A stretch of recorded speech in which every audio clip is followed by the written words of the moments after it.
함께 일하기 싫다. 이거 저한테 하는 얘기입니까? 제 속마음이 나타나는 모니터인가요? 속마음으로 굳이 말하지 않아도 알 것 같긴 하지만. 아닙니다. 네. 농담이고요. 동료한테 사실 함께 일하기 싫다 이런 얘기 들으면 기분 좋을 사람 아무도 없겠죠. 카카오가 그런데 인사 항목 평가에 이런 항목을 좀 넣었습니다. 그런데 이게 논란이 되자 결국 개선하기로 해서 키워드를 이렇게 잡아봤습니다. 저희도 지난주 CEO 톡톡 시간에 짚어드린 적이 있잖아요. 네, 맞습니다. 그런데 카카오 인사평가에는 동료가 실시하는 다면 평가가 있죠. 일반적으로는 상사가 부하 직원을 대상으로 이렇게 상향식으로 좀 진행이 되는데 이렇게 동료들끼리 다면 평가를 좀 카카오는 진행을 합니다.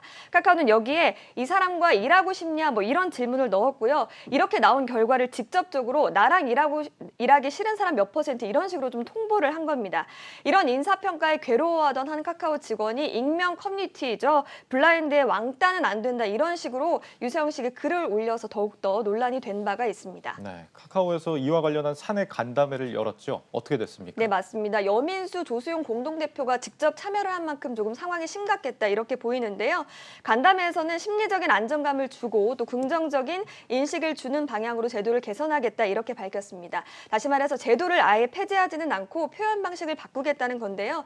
일각에서는 이번에도 사실 원론적인 입장만 되풀이했다 이런 지적들도 나오고 있는 상황입니다. 사실 이 글로벌 기업들이 저렇게 다면 평가를 하고 직접 통보하는 방식을 다들 잘 활용을 하고 있는데 카카오에서는 어디서 문제가 되고 있는 건지 잘 모르겠습니다. 네, 전문가들은 사실 이 평가 문항만을 놓고 봤을 때는 문제가 없다 이렇게 밝히고 있는데요.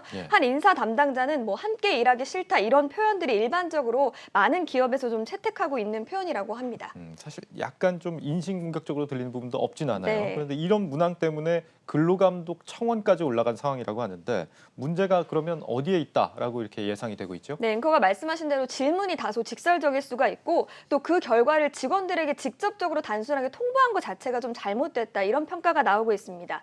인사혁신처의 매뉴얼에 따르면 이런 걸 통보를 할 때 1:1 면담이나 또 그룹 워크숍을 통해서 활용하는 것이 좋다 이렇게 권고를 하고 있거든요. 또 심적 충격을 줄 수도 있기 때문에 일부 기업에서는 이걸 직접적으로 통보하지는 않습니다.